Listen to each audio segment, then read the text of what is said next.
तो आज हम बात करते हैं, ये जिग बनाई हुई है हमने इन्वर्टर पीसीबी की, और ये हमारे इंडोर के पीसीबी मेन ये डिस्प्ले पीसीबी है। ये डिस्प्ले के अपने स्विच बनाए हुए हैं 1 2 3 4 5 5 वायर है इसके अंदर। पाँचों वायर में हमने कनेक्शन दे रखे हैं और 1 बाय 1 हम इसको अब चेक करेंगे। अगर हमारी ये 3 सप्लाई कट हो जाती है तो हमारा रिमोट वर्किंग नहीं करेगा। जैसा कि आप देख रहे हैं वीडियो के अंदर, इस कंडीशन में हमारे वायर चूहे के जरिए कट जाती है, रेड वाइट हो जाता है या ब्रेक हो जाती है बीच में से वायर कनेक्टर, तो हमारा ये कई बार रिमोट सही होता है मगर रिमोट काम नहीं करता है। तो इसमें कंडीशन में हमें वायर की कंटिन्यूटी चेक करनी पड़ेगी। तीनों वायर हमारे कनेक्शन हो जाएंगे तो हमारा ये रिमोट काम करना स्टार्ट हो जाएगा।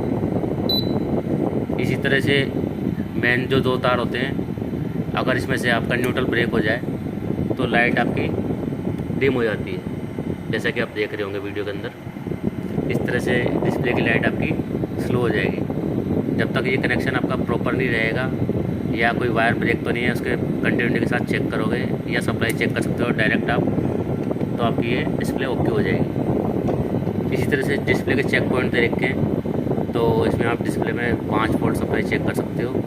इंडोर की BLDC फैन मोटर दे रखी है, जिसमें आप BLDC मोटर के कनेक्टर पर चेक कर सकते हो कितनी सप्लाई आ रही है। इसमें अपनी सप्लाई 285 से 310 वोल्ट DC करंट मिलेगा आपको ब्लैक पॉइंट और रेड पॉइंट पे। ये वाइट वाली वायर है जो हमारी 5 तारों के अंदर होती है, ये ब्लू है और ये येलो है। तो इन पे 5-5 वोल्ट और वाइट वाली पे 15 वोल्ट और इन दोनों में 285 से 310 वोल्ट DC मिलेंगे हमें। इंडोर फैन की बात करते हैं तो इंडोर फैन में अगर नॉर्मल मोटर लगी है हमारी PG मोटर, जिसे हम AC सप्लाई देते हैं, तो यहाँ पे आपको 210 220 सप्लाई मिलेगी तीनों में।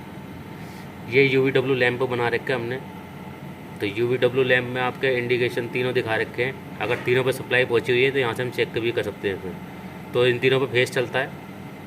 फेस न्यूट्रल लेने के लिए हमने साइड में एक ब्लैक कलर का ये पोर्ट दे रखा है, इससे हम UVW चेक कर सकते हैं कि सप्लाई हमारी प्रॉपर आ रही है या नहीं आ रही। तो हमें नेगेटिव पॉइंट बाहर से लेना होता है, पॉजिटिव इस पे तीनों पे रहता है। 1 बाय 1 तीनों को टेस्ट कर सकते हैं हम यहाँ से न्यूट्रल लेके, और तीनों में आपकी सप्लाई सेम आएगी। इसके बाद ये हमारी वोल्टेज रेंज बता रहा है 239 वोल्ट आ रही है। करंट हमारा 3.1 एम्पियर आ रहा है। फ्रिक्वेंसी अभी यहाँ पे जो कंप्रेसर की चल रही है वो 99 के आसपास, 74, ये हमेशा चेंज होती रहती है फ्रीक्वेंसी। तो ये जितनी भी कंप्रेसर की फ्रिक्वेंसी चेंज होती है वो बताता रहता है यहाँ पर मीटर। ये रेक्टिफाई ब्रिज की है जो हमारी यहाँ पे सप्लाई चेक कर सकते हैं। इनपुट इसकी AC होती है, आउटपुट और DC होती है रेक्टिफाई ब्रिज की। तो रेक्टिफाई ब्रिज की सप्लाई हम यहाँ से चेक कर सकते हैं जो हमारी मेन PCB में आउटडोर में होती है। आउटडोर के कैपेसिटर लगे रहते हैं, फ़िल्टर जिसे बोलते हैं। यहाँ पे हम फ़िल्टर चेक कर सकते हैं। फ़िल्टर पे 300-350 वोल्ट अपने आने चाहिए DC में। IPM की बात करूँ जिसे बोला जाता है इंटेलिजेंट पावर मॉड्यूल। ये PCB की मेन मेमोरी होती है जो कि आप PCB में देख सकते हो, यहाँ पर मिलेगी आपको। इसे बोलते हैं हम IPM। और जिसमें रेक्टिफाई ब्रिज की बात कर रहा था वो रेक्टिफाई ब्रिज ये है। तो यहाँ की सप्लाई हमने यहाँ पे चेक कर सकते हैं, फ़िल्टर चेक कर सकते हैं, कैपेसिटर और IPM की वोल्ट 15 वोल्ट जो हमारी आती है वो यहाँ पे चेक कर सकते हैं। उसके बाद मैं आपको ये स्विच दिखा रहा हूँ, सेंसर स्विच लगा रखे हमने। जितने भी अपने सेंसर हैं सबको हम ऑन ऑफ करके देख सकते हैं, तो सबके अलग अलग एरर आएंगे। ये आपका डिस्चार्ज का है, ये एम्बियंट का, और ये आउटडोर कोयल का, इंडोर कोयल का और इंडोर एयर सेंसर। तो ये तीनों सेंसर पे हम वोल्टेज भी चेक कर सकते हैं जो हमारी 5 वोल्ट सप्लाई मिलती है मेन PCB से। तो नेगेटिव पॉइंट हमें यहाँ से लेना पड़ेगा और 1 बाय 1 हम एक टेस्ट कर सकते हैं। आउटडोर के लिए हमें यहाँ से लेना पड़ेगा, इस पर भी 1 बाय 1 हम टेस्ट कर सकते हैं। तो डिस्चार्ज और टेम्परेचर सेंसर हमारा जो होता है वो होता है 50 किलो ओम का। अगर रेजिस्टेंस चेक करें तो रेजिस्टेंस भी चेक कर सकते हैं, यहाँ से लेके नेगेटिव पॉइंट यहाँ से चेक कर सकते हैं। एम्बियन और जितने भी ये चारों सेंसर हैं ये 10 किलो ओम के होते हैं। तो अगर मैं डिस्चार्ज को कट ऑफ करता हूँ तो यहाँ पे डिस्प्ले पे हमारा कुछ टाइम बाद एरर शो होना स्टार्ट हो जाएगा F5 के अकॉर्डिंगली। तो अभी देखते हैं, वेट करते हैं थोड़ा। तो जैसे कि आप देख रहे हैं डिस्चार्ज सेंसर का एरर आ गया F5, डिस्प्ले पे शो हो रहा है F5। तो ये हमारा डिस्चार्ज सेंसर की सप्लाई शॉर्ट कर दी अभी, तो ये F5 शो कर रहा है। अभी हम इसकी सप्लाई ऑन कर देते हैं और एम्बियंट सेंसर की सप्लाई कट करते हैं तो अभी देखते हैं हम यहाँ पे क्या एरर शो होगा, थोड़ा वेट करना पड़ेगा उसके लिए।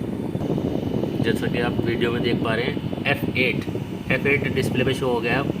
ये F8 एरर आपका आ रहा है एम्बियन का। अभी हमने एम्बियन कट ऑफ करा था तो एम्बियन का इसमें आपका शो कर रहा है। अभी मैंने एम्बियन का सेंसर का ऑन कर दिया है और मैं आउटडोर का कोयल जो कंडेंसर कोयल पे लगा था वो कट करता हूँ और फिर मैं चेक करता हूँ।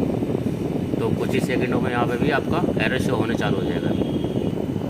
जैसे कि आप देख पा रहे हैं F7 एरर शो हो गया है। तो 1 से 2 मिनट में एरर शो हो जाता है। अभी हमने इसका आउटडोर कोयल सेंसर ऑफ़ किया था तो अभी हम इसको ऑन कर देते हैं और इंडोर कोयल सेंसर हम कट ऑफ करते हैं। तो इंडोर का कोयल सेंसर हमने कट करा है।